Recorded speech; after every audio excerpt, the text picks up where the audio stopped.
let's talk about risk.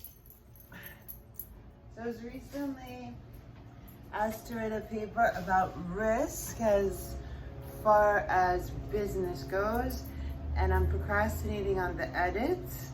So we're going to talk about risk as it pertains to business ventures, of which I have been involved solely in 2, and then with my dad in a 3rd. So, I'm not gonna get distracted anymore.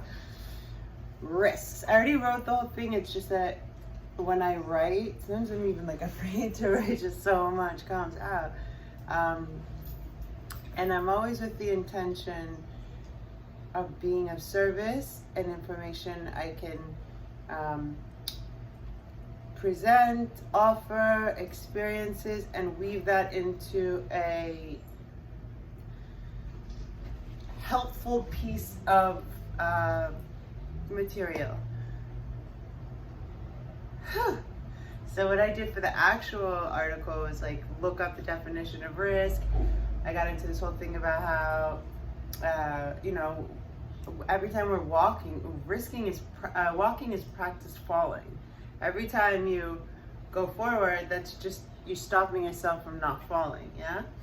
And then just playing with that whole idea of like not taking a risk in many situations in life and business is riskier than the risk, right? And then, literally like, why do I keep eyeing? Well, it's just also because of my technological aversions. I have to like write down the whole thing from the email onto the paper and then rewrite it on my phone, because writing on my iPad makes me want to kill myself faster than a lot of things. It doesn't do that, but it makes me want to get your hands up and shout. I can get in a funny mood when I'm procrastinating, and it's not that this will be the easiest thing for me. I guess, I was thinking like the video, and then I got $10 off from Zazzle coupon. I was like, I better use this shit. And I'm like looking through like coupons, and I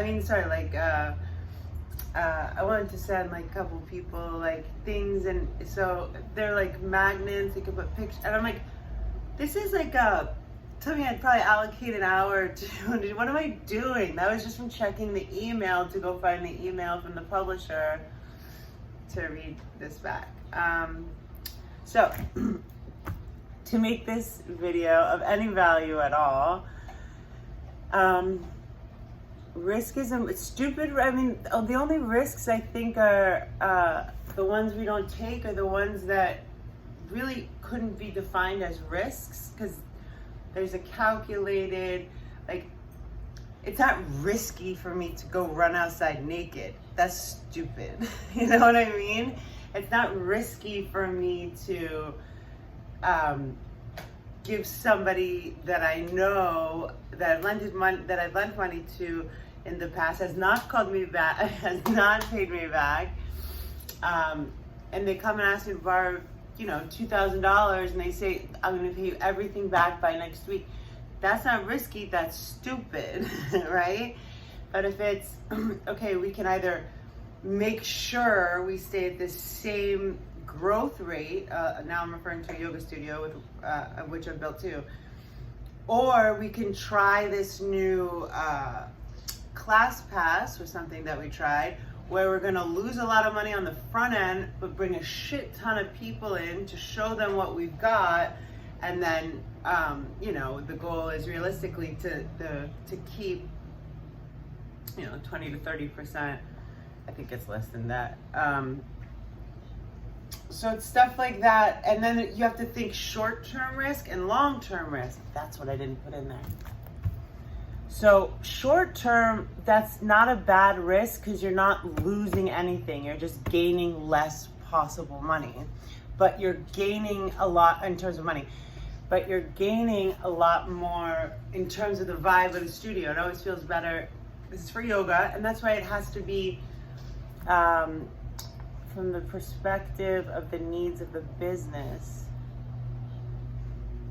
needs, you know, like the accounting office doesn't need 80 people showing up there. That would be a shit show for, you know, the tattoo artist or vagina waxing lady. Whoa, imagine that. 80 people with their Groupons at the vagina waxing place the same day. I don't know how this shit comes up in my head. So there's short-term risk versus reward, and then long-term. And then, okay, because then there's this whole other big idea. So then there's, you know, risk management. If that even exists, I think that's a fucking pipe dream, risk management. What is risk management? God is always going to have the end of the day saying, right? That's what I believe. I believe that we're supposed to act, and when we do act, we act with grace and all this, you know, kind of inner sort of establishments of mine, institutions inside of my governing self, the self I govern rather. But not everybody is, only I am, what's the word I'm looking for? Only I am subject to my rules and regulations for governing myself. And I believe that we're supposed to, you know, the whole thing is, there's a saying, and I think it comes from AA, but when we make plans, God laughs. And like usually, and I always think he has better ones for me. It doesn't mean we're supposed to sit there, because when the door rings, another risk, how do you know it's not land shark? If you're too young for that, a murderer at the door. That was an old SNL thing. My dad would knock on the door, land shark. I think that, shut up. Like, I know it's you. And then, hey, hold on. Risk management, risk assessment. And with, to a degree, when you get into like economic, more focused businesses, banking, lending, stuff like that, it's just different. Risk management and assessment is, I guess, a little bit more, I think, plausible, if at all possible. But like the needs of a yoga studio is like energy, people telling each other, you know what I mean? So, and then the risk was spending in yoga. And then I think a lot of, you know, especially the first 3 to 5 years of any small business, your bottom line is like your focus. It needs to be. And so you shouldn't have a yogi doing everything. The yogi should teach the yoga, and then the other people should do the other stuff. But let's see.